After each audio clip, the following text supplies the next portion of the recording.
Justice, when it comes to the Kalayaan Island Group, how important and crucial is the continued presence of the Philippines? We already established a municipality there. And does that carry more weight than, let's say, historical discovery of the island? Well, the first to discover the island, of course, were the Filipinos living there in Palawan because it's very near. And the first map showing that the Spratlys belong to any country is our own map, the 1734 Pedro Murillo Velarde map. That is the first official map of Philippine territory during the Spanish regime, 1734, and it shows there already the Spratlys called Los Baos de Paragua, the shoals of Paragua, Paragua being the Spanish name for Palawan. There is no earlier map from Vietnam, from Malaysia, or from China showing that the Spratlys belong to them. We have the oldest map. And not only one, but several. 1808, Carta General del Archipelago Filipino, it's there. 1875. The first map that China can produce showing that they claimed the Spratlys and the Scarborough Shoal is their 1947 map. 1947, that's after World War II. And when they claim it, they recognize that it's also claimed by the Philippines and by the French in Indochina because France claimed it in 1933. I'm referring to the Spratlys. But we claim it much, much earlier, centuries earlier, in 1734. That's why I've been urging our government to bring this map to challenge China, Vietnam, and Malaysia to submit the territorial dispute to arbitration.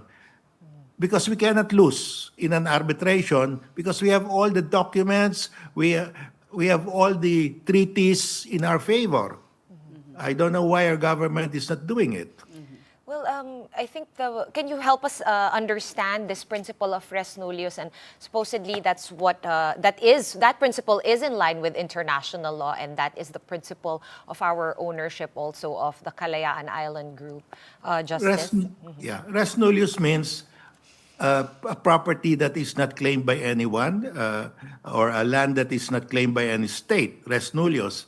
So we were the first to claim it in 1734. In 1734, no other country claimed the Spratlys. We claimed it. We put it in the map of 1734, the first official map of Philippine territory. You can see there Panacot, that's Scarborough Shoal. You can see there Los Baos de Paragua, that's the Spratlys. And that was followed by the 1808 Carta General del Archipelago Filipino, the second official map of Philippine territory during the Spanish regime.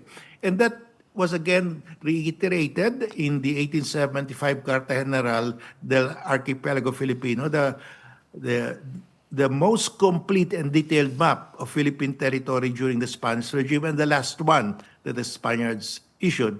And the Americans, when they came here, they found that map to be so detailed and so complete that they adopted it in 3 editions. And unfortunately, we don't have an original print of this map. Our public libraries and public museums don't have a copy of this map, the 1875, which is really the map that the Americans recognize as the Philippine archipelago, and also the map that the Spaniards recognize as the Philippine archipelago. So 2 colonial powers of the Philippines, spanning 381 years, agree that this is the map of the Philippine archipelago. Justice, that 1875 Carta General. Going back to what you said, you called for an international arbitration. Which agency in government should take the lead? Is it the DFA? Yes, the DFA should take the lead. Of course, they have to be supported by the OSG because that's OSG is the principal counsel of the government, and that's exactly what happened in the arbitration of The Hague. No, it was initiated by former Secretary Albert De Rosario, but supported by the OSG. But at the end of the day, it's really the president who will decide. whether to file that arbitration or not. And so far, we don't hear anything from the president. Could it be because we are hosting the ASEAN and they don't want to rock the boat? Well, they could have called it much earlier. It could have been called much earlier. I don't think that it has anything to do with ASEAN. It's a matter of political will. Do we want to bring China to arbitration? Because the last time we did, we won overwhelmingly. And when we filed that, people were saying, why are you suing China? You cannot win against a nuclear armed state. It's a very a bigger country, richer country than the Philippines. But we won. And I think we will win again this time because we have all the documents, the maps, we have the oldest historical maps supporting our claim. What would you say as some have viewed the attitude of the DFA as somehow being old school? In fact, a letter of the Foreign Affairs Secretary to Senator Ontiveros seemed to chastise the tit for tat that's been happening as limiting the diplomatic space with which they can maneuver in talking to China. Well, filing an arbitration is part of diplomacy. It's one of the tool sets of a diplomat. You have negotiation, mediation, and finally you go to arbitration. But some of our diplomats are not too comfortable with arbitration because it involves a legal case, and many of them are not lawyers. But that is really part of a toolkit of a diplomat. So That's your last resort.